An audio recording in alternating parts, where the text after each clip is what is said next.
Welcome to the Caribbean Cricket Podcast, your one-stop shop for all things West Indies cricket. By the fans, for the fans.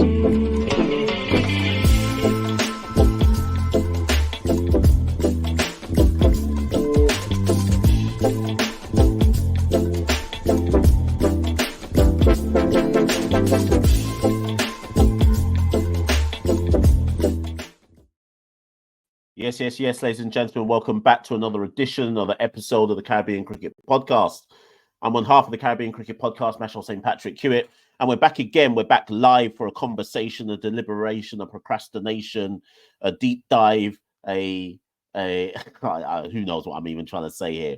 But we're back again for another episode, this time long overdue, I hasten to add, but looking at the fifth round of the West Indies domestic or Red Ball Domestic Championship. Obviously, we are in the midst of IPL. For some of you, IPL is life.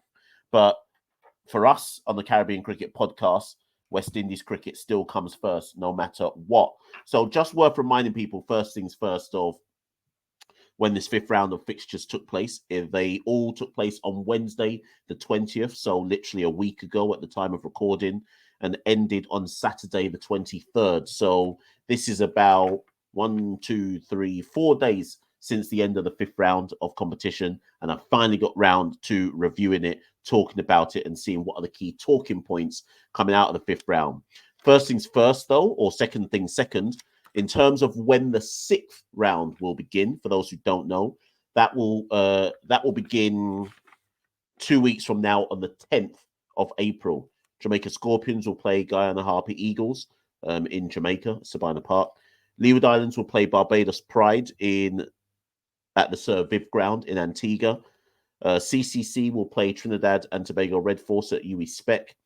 And West Indies Academy will play the Windward Island Volcanoes at CCG. So in case people wanted to know when and where these games will be taking place, that is what will be going on in 2 weeks' time.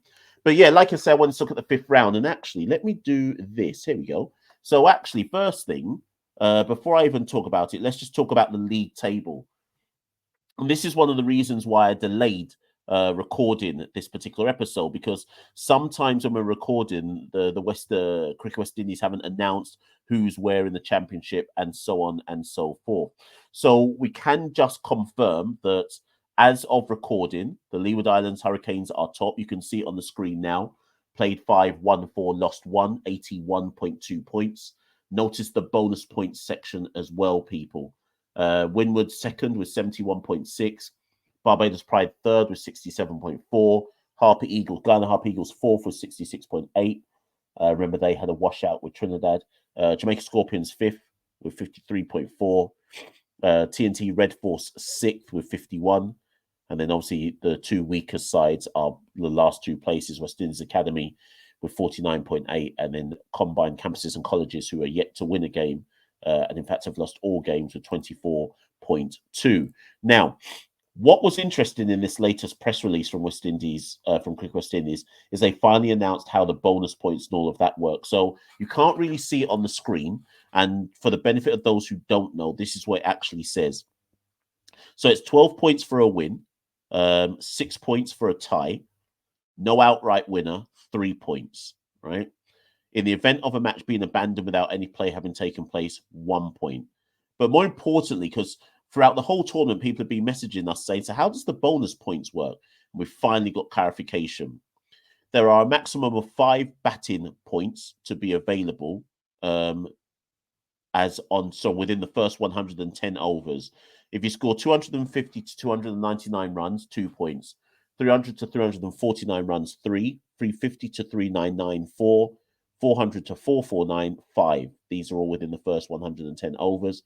And similarly, in terms of bowling, there's a maximum of 3 bowling points to be available. 3 to 5 wickets taken, 1 point. 6 to 8 wickets taken, 2 points. 9 to 10 wickets taken, 3 points. And these are all within the first 110 overs of each first innings, and retained whatever the result of the match. So when you're looking at this table on the screen, you can see now what the context of the bonus points might be and who's been picking up the most, etc., and so on and so forth. And that's why CCC, despite having lost every single game, have 24.2 points, because they've, of course, picked up 24.2 bonus points. So hopefully that gives some clarity in terms of the official standings and any questions that people had about how is this championship working with regards to points, etc. Anyway, so that's off the screen. So as usual, just going to do a quick roundup of the different games and who's up, who's hot, and who's not. So the first game, Barbados, or the first game I want to look at, Barbados Pride beat Trinidad and Tobago Red Force by 8 wickets. Rather than go through, like last time I did this, I kind of went, oh, and this happened in the first innings and this happened in the second innings. All I really want to pick out, or all I want to do in this particular episode is just pick out standout performers and anything that I think it may or may not have taught us. Okay. So Amir Jangu played his first match of the championship for Trinidad and Tobago Red Force, and he hit a 93 and a 35 in the second innings. I think that 93, if I'm not mistaken, was an unbeaten 93. Let me just go and double check that, people. Sorry, I should have checked this beforehand. Yeah, I think, yeah, it was an unbeaten 93. Trinidad made 172 when they batted first, and Jangu made 93 of that 172. Very interesting that Jangu has only played now. I don't know if he's been playing T20 cricket. I don't know why this is his first match of this year's championship. Jangu has played 33 first-class matches and averages 30. By no means am I saying, oh, that means that Jangu is a fantastic player. And so, in fact, sorry, what am I talking about? Jangu actually played against the academy and did play the first match against Guyana. So, sorry, let me take that back. He has actually, this is actually his third match of the tournament thus far, but he just hadn't played a match for a month. I don't know if he's been injured. I don't know what's happened.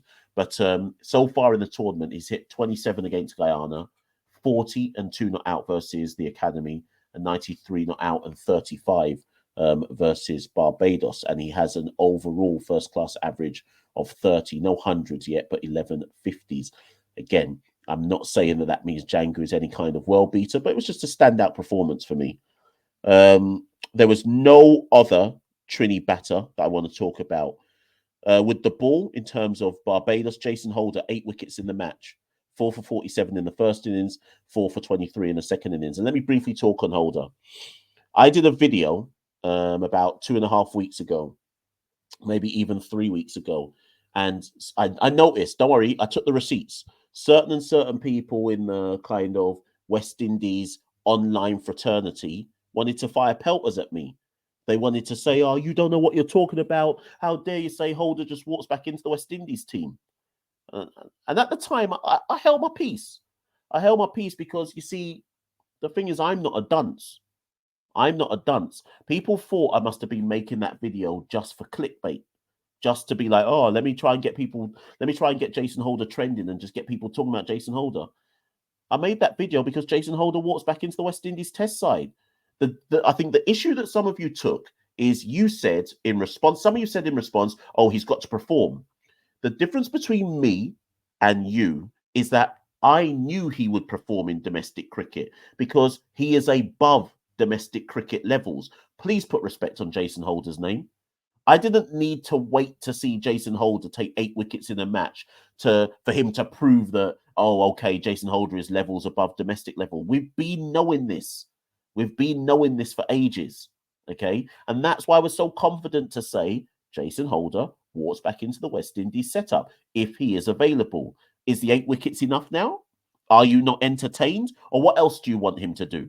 He's already hit a 50 in the last round, and he took, I think, 3 wickets in the last round. Now he's took 8 wickets in this round, and I think he scored a 34. What more do you want him to do before you try to tell me he doesn't walk back into our setup? Come on, man. Let me not even, because if you get me started, I won't stop. So Jason Holder took 8 wickets, scored a 34. Jamel Warrican took another 6 wickets in this round. Warrican, of course, currently leads the wicket charts in this year's championship. He's bowled in 9 innings, 30 wickets at 14.3 apiece. I said it in the last video I did that All you can ask Warwickon to do is perform. He is the leading wicket taker in this left arm slow bowler. He is the leading wicket taker in this year's competition. People talk about Josh Bishop, they'll talk about Ashmead Ned, but if we're talking that Gudakesh Motie is the incumbent and the player to dislodge, what's Motie done in this year's tournament thus far? Motie has pulled in 5 innings only, 11 wickets at 17. So Motie is the incumbent. We're not saying that Motie's pace is under threat from any other spinner.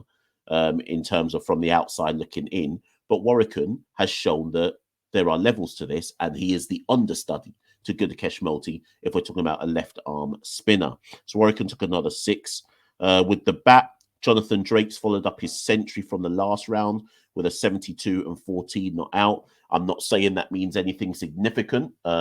He's putting his hand up, he's performing. But I'm not reading too much into that just yet. Let me see how he gets on in round 6 and 7, and then maybe we can have a conversation. McCaskey put up a 46. He put up 46 to go along. What did he score in round 4? Was it an 88 or something? Let me go remind myself.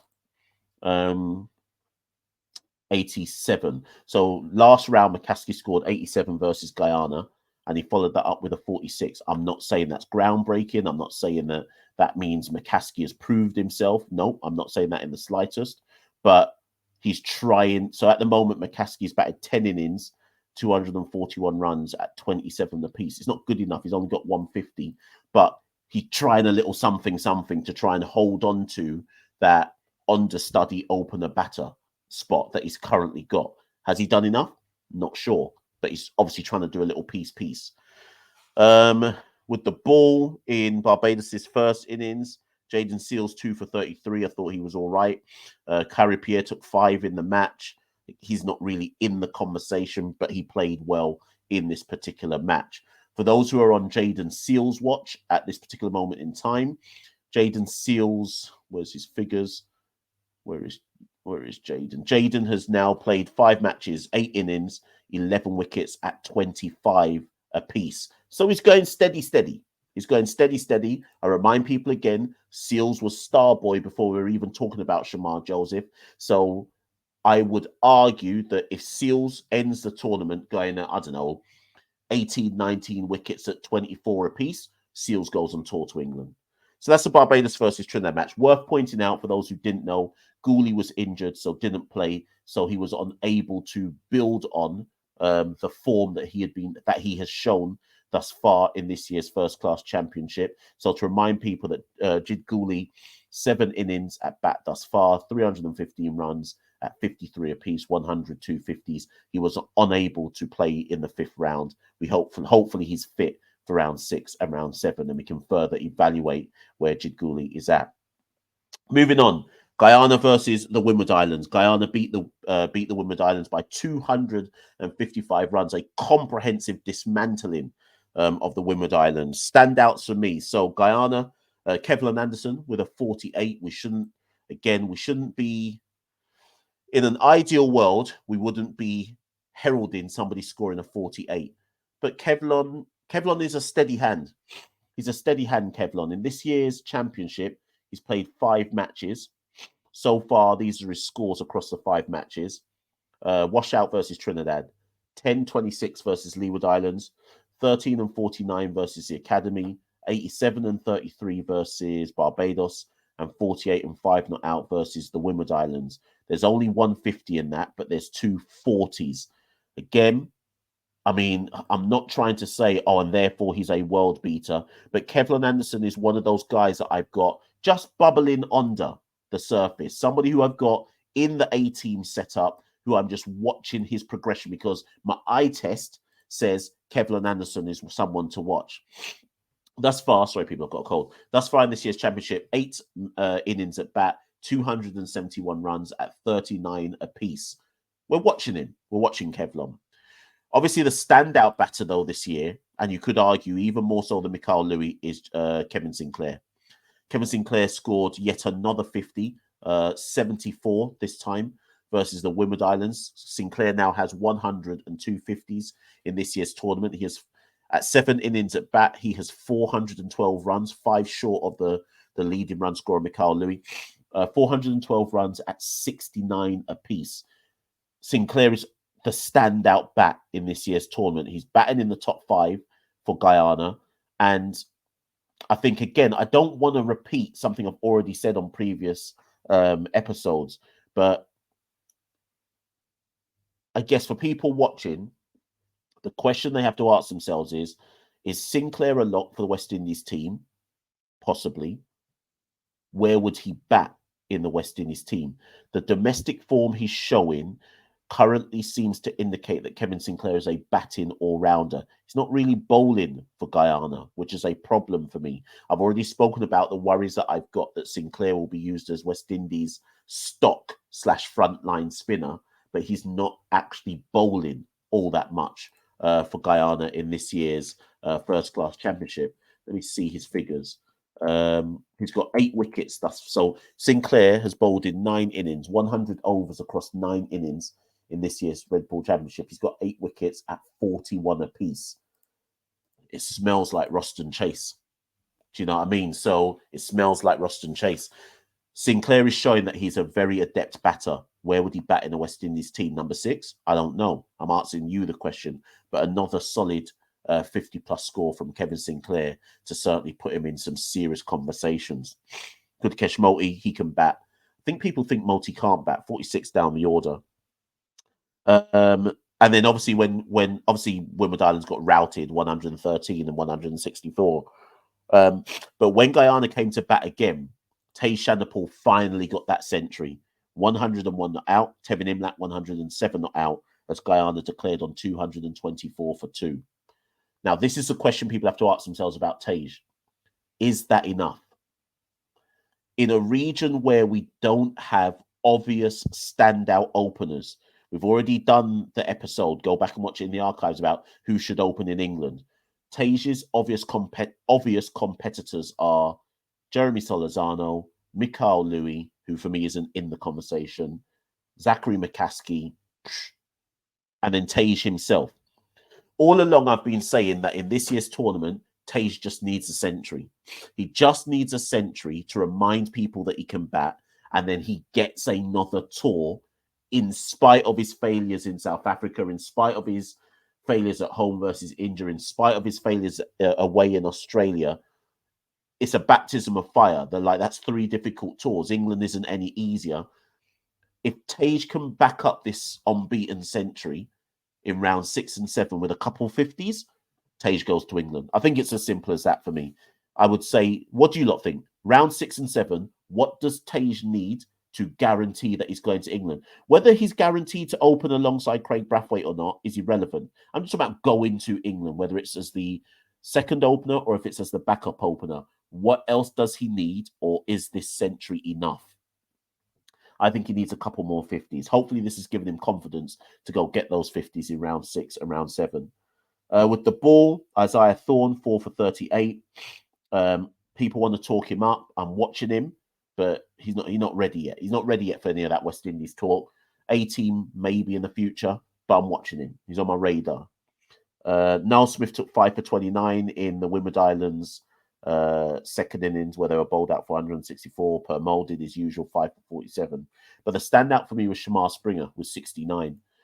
Low key, if we're talking all-rounders in the region, it's Jason Holder number 1. If we're talking seaming all-rounders, it's Jason Holder number 1, probably Justin Graves number 2, although there's arguments about his bowling, and Shamar Springer, as in this year's championship, has slotted himself in at number 3.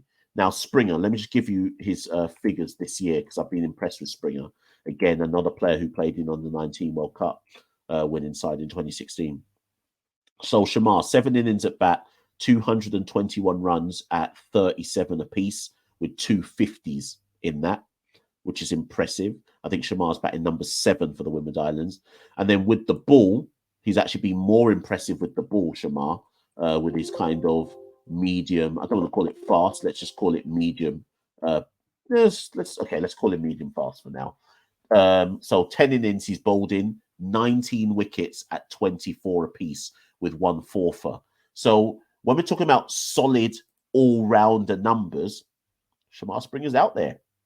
He's not, again, I'm not saying anything about West Indies call-up, But if we're talking about developing, how old Shamar now? Must be, let me look, 27, I reckon, 26, 27. He's 26. Shamar Spring is still only 26 years old. If we're talking about, and look at his first class stats, 17 first class matches, he averages 27 with the bat, and he averages 27 with the ball. 26 is Ute man. That's a Ute man age in West Indies cricket. I want to see Shamar Springer given some 18 chances if we're talking about developing a seam bowling all-rounder in the Jason Holder mold. Let's invest in Shamar Springer. Let's move on. The bottom two. So the West Indies Academy played CCC and beat them by 61 runs, as they should do.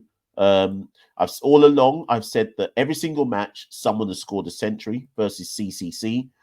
In this match, it was no different. This time, it was a turn of Teddy Bishop, who scored 114. Bishop has kind of been under the radar this year. Obviously, he went to Australia, should never have been picked to go to Australia. So Teddy Bishop, 8 innings at bat, 229 runs at 29 apiece, 100 and 150. Oh, no, sorry, 100 and 150. Let me see who's made those runs against. So in those 4 matches, Bishop's played 65 and 19 versus Trinidad and Tobago, 2 and Duck versus Guyana, 14 and 2 versus Jamaica, 13 and 114 versus CCC. Bishop's not ready for me yet, but he's only 21 years old. Let him cook. Let him develop. Let him cook. There's obviously some potential there, but he's not ready yet. But good to see him.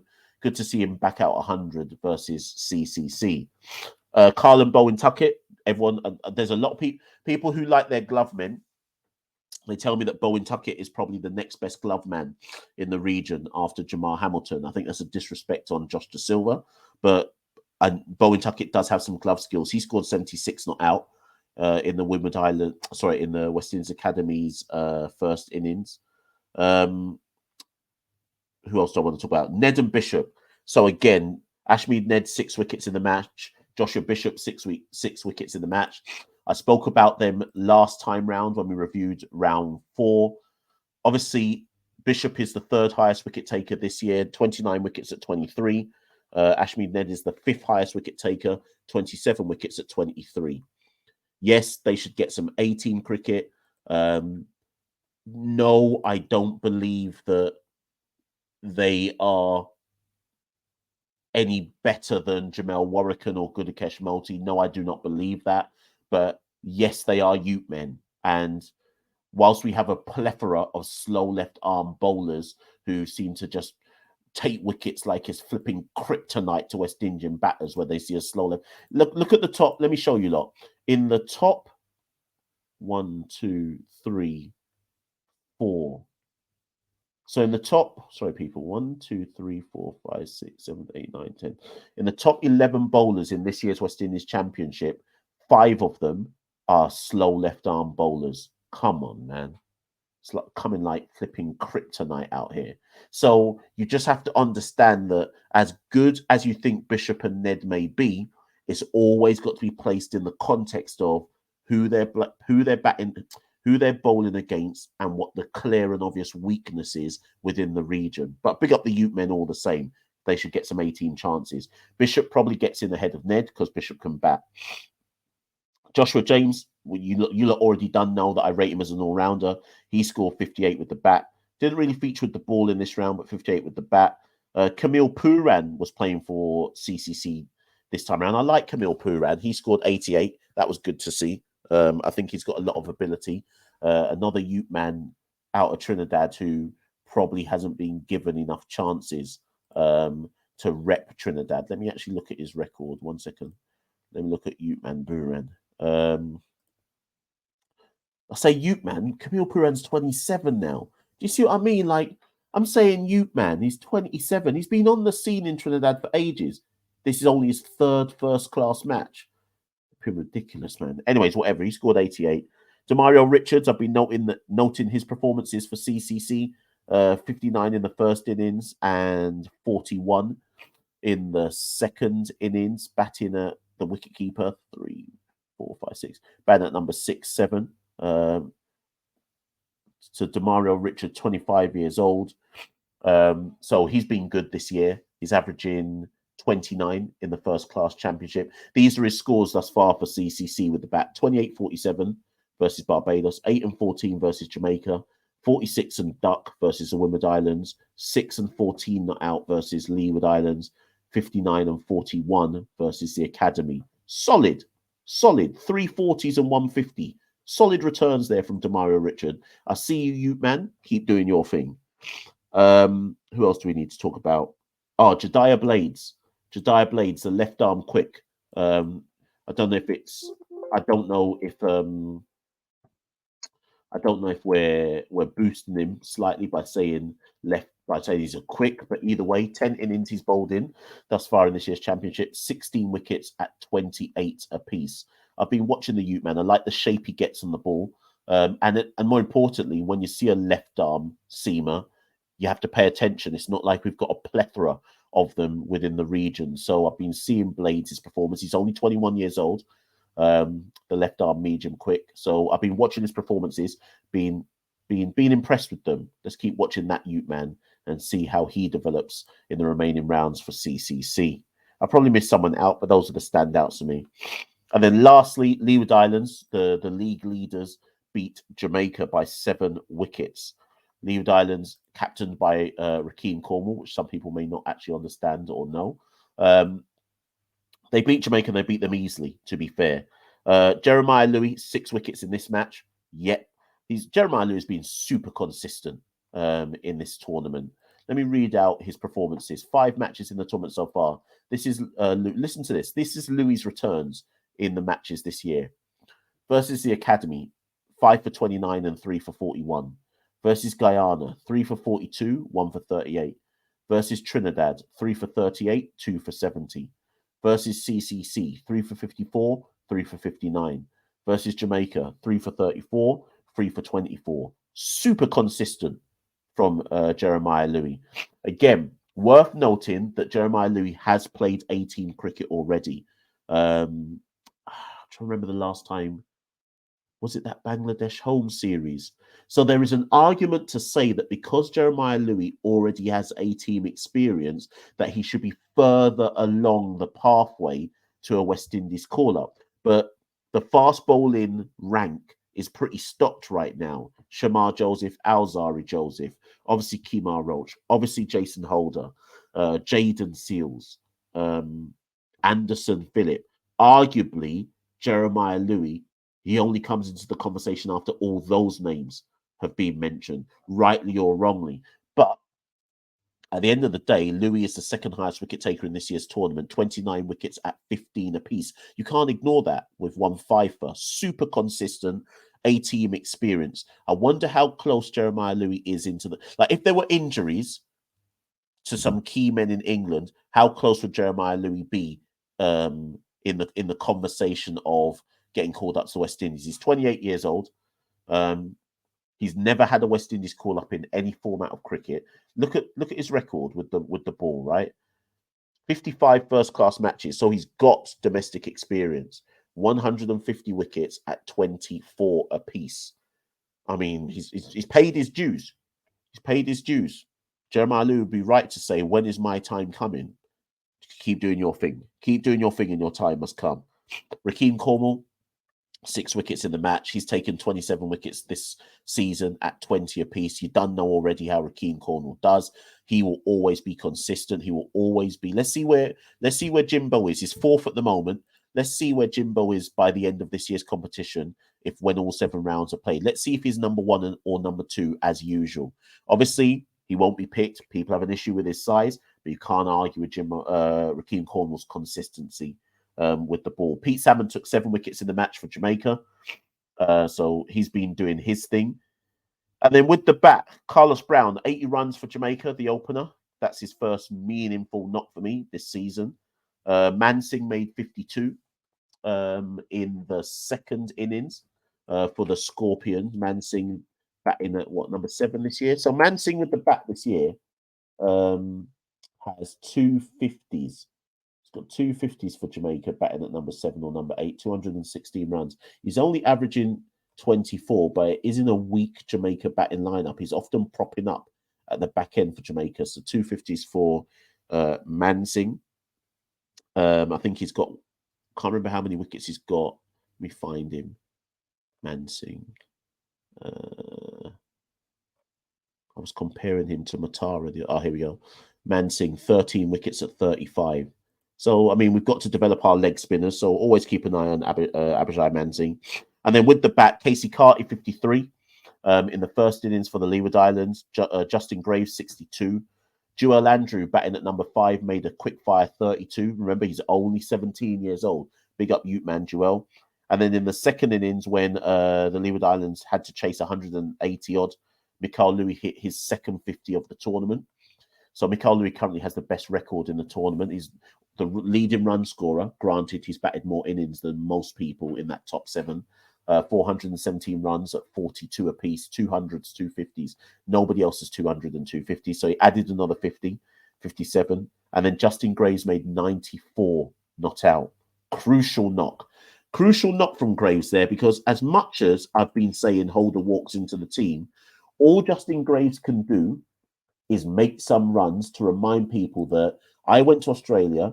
Yes, I didn't really cash in, but I went to Australia for a reason. And since Justin Graves has come back, his record is 4 innings, 246 runs at an average of 82. Obviously, it's only 4 innings. There's a not out in there as well, with 3 50s.